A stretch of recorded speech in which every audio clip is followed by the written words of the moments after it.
Imagine this. You wake up one morning, look outside, and see a bright red notice taped to your door. It is from your HOA, and it says you are being fined for flying the American flag. Sounds unbelievable, right? But that is exactly what happened to a military veteran in a quiet suburban neighborhood in Florida. He was not breaking any city laws. He was not disturbing anyone. He was simply flying the flag he once served under. What started as one man fighting for his right to fly the flag soon became a story that brought an entire community together and forced the HOA to change forever. Our story begins with a man named Jim, a retired Air Force veteran who took pride in his country and in his home. After 25 years of service, he finally settled down in a peaceful neighborhood, the kind with neatly trimmed lawns, morning walks, and yes, a homeowners association. Every morning, Jim would step outside, raise the American flag, and salute it. It was a small tradition carried since his days in uniform. It was not about making a statement, it was about honor. But one week, a new HOA board took over. Soon after, a letter arrived claiming that the flagpole of Jim was not approved under the community appearance guidelines. They told him he needed to remove it or face a fine of $50 per day until it was gone. Jim thought it had to be a mistake. Surely no one would fine a veteran for flying the American flag, right? Jim decided to call the HOA office. He explained politely that the flagpole was safely installed,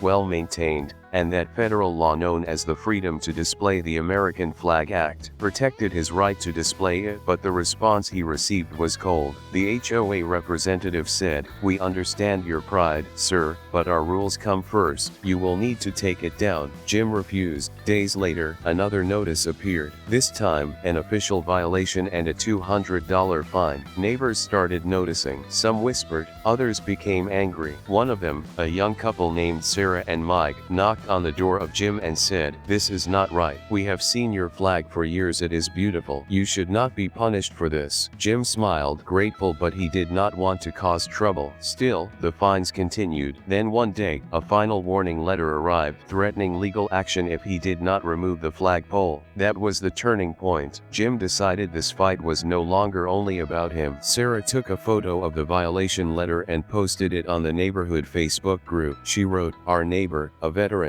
is being fined for flying the American flag. Do you think that is fair?" Within hours, the post went viral. Hundreds of comments poured in. Neighbors who barely spoke to one another before were now united in outrage. Soon, local news stations picked up the story. A reporter came to the front yard of Jim to interview him as he stood proudly beside the flag. He said, "I did not raise this flag to start a fight. I raised it because it means something. Freedom means something." The next day, television trucks lined the street. People from nearby communities began driving by honking, waving flags, and shouting messages of support. Someone even started an online petition demanding that the HOA reverse the decision. Within 48 hours, it had over 5,000 signatures. The pressure was building, and the HOA could not ignore it any longer. Just 3 days later, the HOA called an emergency board meeting. The room was packed, standing room only. Homeowners filled every seat, some holding small American flags in their hands. When the board president tried to begin with routine business, someone stood up and said loudly, "No, we are here to talk about the flag." Applause erupted. For the first time, the board members realized they had gone too far. After nearly an hour of heated discussion and overwhelming pressure from the crowd, the president finally stood up and said, "Effective immediately, the association will withdraw all fines against Mr. Thompson and review all rules regarding flag displays." The room exploded in cheers. Neighbors clapped, and some even hugged. Jim stood up slowly, saluted the board, and said simply, "Thank you." But everyone in that room knew this victory belonged to everyone who stood together. After that day, the HOA rewrote its bylaws to clearly protect the right to display the American flag. No approval needed. Other nearby communities followed their example. The story spread across social media and news outlets nationwide. Jim became somewhat of a local hero, not because he sought attention, but because he stood firm with quiet dignity. He still raises that flag every morning. Only now, he is not the only one. Many of his neighbors installed flagpoles too. What began as one man's quiet act of respect became a symbol of unity, freedom, and community strength. This story reminds everyone, when neighbors stand together, even the strictest HOA must listen. If you believe in standing up for what is right, give this video a thumbs up, share it with someone who needs to hear that one voice can make a difference, and subscribe for more real homeowner stories where justice wins, because sometimes the smallest fights lead to the biggest victories.